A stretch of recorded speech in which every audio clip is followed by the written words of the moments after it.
a little bit sportier. Is that okay? I tell you what. Bike sausage.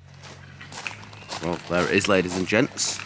The all-new Ducati DesertX, or Desert Kiss, as I'm sure it'll be referred to affectionately before long. Just thought I'd do a little quick walk around to tell you a few details about the new package. So, first of all, the engine. Anyone who's familiar with the Panigale V2 will be familiar with that engine. It is, of course, the Testostrata 11 degree. You've got 110 horsepower in full power mode, 92 newton meters of torque. Ducati lovers will be pleased to see the steel trellis frame. Yes, it's all very Ducati.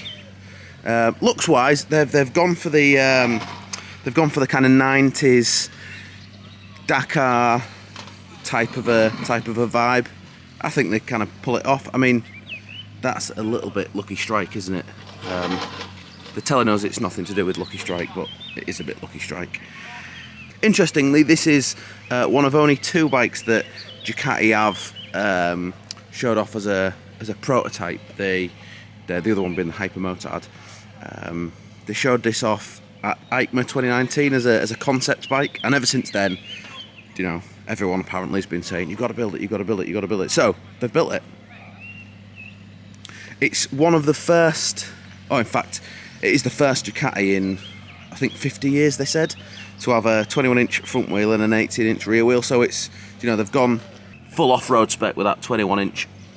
And they did say that 80% of the development of the bike has been done off-road.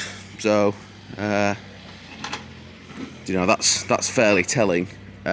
Just one thing to note, this bike isn't completely standard. The 2 accessory parts it's got are that radiator guard and that sunk guard down there, if you can see it. Oh, it's getting harder and harder to get up and down these days. By Christ. You've got fully adjustable KYB suspension, front and rear, although it's not electronic. Brembo brakes front and rear.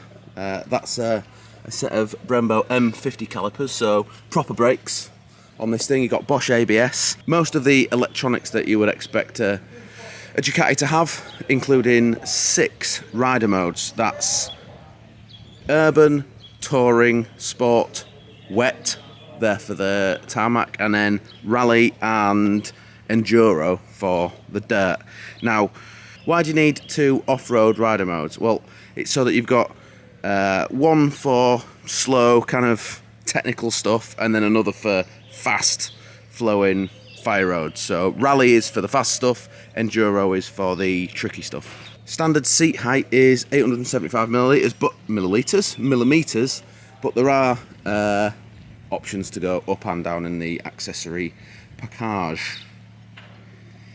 So back to the engine then. It is very similar to the V2 Multistrada, the V2 Panigale, but it's a completely different gearbox, and the engine electronics are different as well, to give the engine a more sort of grunty, off-roady type of a feel.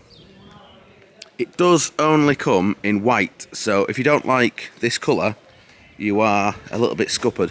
I am expecting, though, probably in 12 months' time, for them to say the Ducati DesertX in black is now available, or red, or another colour, probably red actually, seeing as it's a Ducati.